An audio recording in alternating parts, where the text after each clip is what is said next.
1 cup ரவை 1 cup அரிசி மாவு இருந்தால் போதும். சூப்பரான டிஃபன் செஞ்சு முடிச்சிடலாம். அதுவும் 5 நிமிஷத்தில். ஊற வைக்க தேவையில்லை, புளிக்க வைக்க தேவையில்லை. இன்ஸ்டண்ட்டாக 5 நிமிஷத்தில் ஹெல்த்தியாக ஒரு டிஃபன் செஞ்சு கொடுக்கலாம். இது வந்து பசங்களுக்கும் ரொம்பவே பிடிச்சமான ஒரு டிஃபன் ரெசிபி. இப்போ வாங்க இந்த டிஃபன் எப்படி செய்கிறதுன்னு பார்க்கலாம். ஃபஸ்ட்டு ஒரு மிக்ஸி ஜார் எடுத்துக்கோங்க. அதில் மெஷரிங் கப்பால் 1 கப் ரவை எடுத்துக்கோங்க. 1 கப் அரிசி மாவு, 1/4 கப் தயிர் சேர்த்துக்கோங்க. 1 கப் வந்து தண்ணி சேர்த்துக்கோங்க. இப்போ இது எல்லாத்தையுமே நல்லா ஸ்மூத்தாக அரைச்சி எடுத்துகிட்டு வந்துடுங்க. அரைக்கிறதுக்கு முன்னாடி ஸ்பூனை வச்சு மாவு எல்லாத்தையுமே நல்லா கலந்து விட்டுக்கோங்க. கலந்து விட்டுட்டு நல்லா நைஸாக அரைச்சி எடுத்துகிட்டு வந்துடுங்க. அரைச்சிட்டு வந்த மாவை ஒரு பவுலுக்கு மாற்றிக்கோங்க. நான் காட்டுற இந்த கன்சிஸ்டன்சிக்கு நீங்களும் அரைச்சிக்கோங்க. ரொம்ப தண்ணியாக அரைச்சிடக்கூடாது, ரொம்ப திக்காகவும் அரைச்சிடக்கூடாது. திக்காக இருந்தால் கொஞ்சமாக தண்ணி சேர்த்து அட்ஜஸ்ட் பண்ணிக்கோங்க.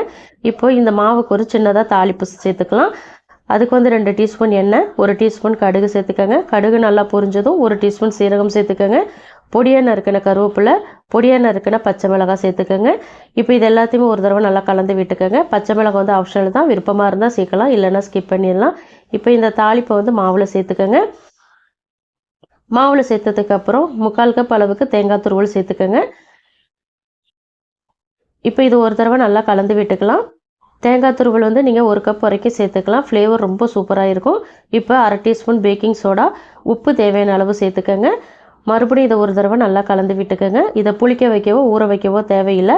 நல்லா கலந்து விட்டதுக்கப்புறம் நீங்கள் டைரெக்டாக தோசைக்கல்ல ஊற்றி எடுத்துக்கலாம். தோசைக்கல்ல நான் சேர்த்துக்கிறேன். மீடியம் ஃப்ளேமில் வச்சுக்கோங்க. மாவு ஊற்றுனதுக்கப்புறம் திரட்டி விட வேணாம்.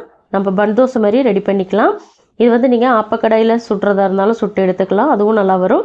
இப்போ மூடி சேர்த்துட்டு மீடியம் அல்லது லோ ஃப்ளேமில் வச்சுட்டு குக் பண்ணிக்கோங்க. இது நல்லா இப்போ குக் ஆகட்டும். ஒரு சைடு நல்லா குக் ஆகிடுச்சு. ஓப்பன் பண்ணி கொஞ்சமாக எண்ணெய் சேர்த்துக்கலாம். எண்ணெய் சேர்த்துட்டு இந்த சைடு திருப்பி போட்டு இன்னொரு சைடு நல்லா குக் பண்ணிக்கலாம்.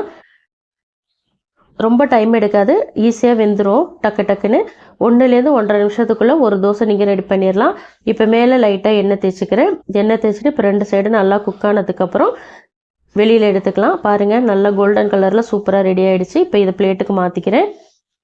இந்த தோசைக்கு பார்த்தீங்கன்னா தக்காளி சட்னி, தேங்காய் சட்னி எல்லாமே சூப்பராக இருக்கும். இட்லி பொடி கூட வச்சு சாப்பிட்லாம், ரொம்ப நல்லாயிருக்கும். கண்டிப்பாக ட்ரை பண்ணி பாருங்கள். இந்த ரெசிபி பிடிச்சிருந்தால் லைக் பண்ணுங்கள். உங்கள் ஃப்ரெண்ட்ஸ் அண்ட் ஃபேமிலி மெம்பர்ஸ் எல்லாருக்குமே ஷேர் பண்ணி விடுங்க. தேங்க்ஸ் ஃபார் வாட்சிங். பாய்.